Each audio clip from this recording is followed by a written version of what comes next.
first దిశ పత్రికలో ఉన్నటువంటి వార్త ఇగో బీఆర్ఎస్ను బీజేపీలో కలిపే కుట్ర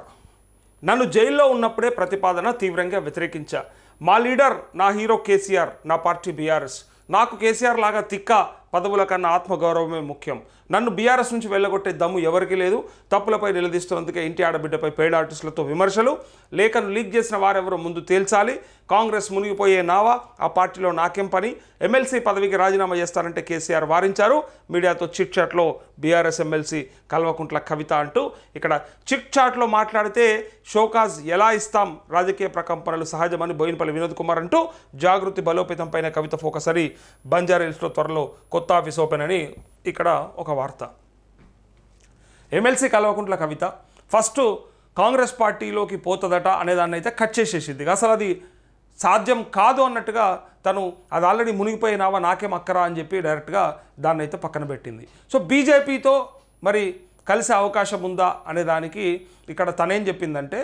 అసలు బీఆర్ఎస్ఏ బీజేపీలా కలిపే అవకాశం ఉండే అలాంటి ప్రయత్నాలు జరిగినాయని డైరెక్ట్గా చెప్తూ మా బాపే నా హీరో ఎప్పటికైనా సరే కేసీఆరే నా హీరో అన్నట్టుగా మాట్లాడుతూ తను ఎట్టి పరిస్థితులలో బీఆర్ఎస్కి దూరంగా పోయే పరిస్థితి లేదు అని చెప్పినట్టుగా చెప్తూనే మళ్ళీ విమర్శలు చేస్తూ ఉంది ఇక్కడ అందుకే అందరూ ఆశ్చర్యపోతున్నారు సొంతంగా పెట్టుకుంటుందా చీలుస్తుందా లేదా వెళ్ళిపోతుందా ఏం చెప్పకుండా ఇట్లా ఇవన్నీ కూడా ప్రకంపనలు క్రియేట్ చేస్తూ ఉంటే ఇదంతా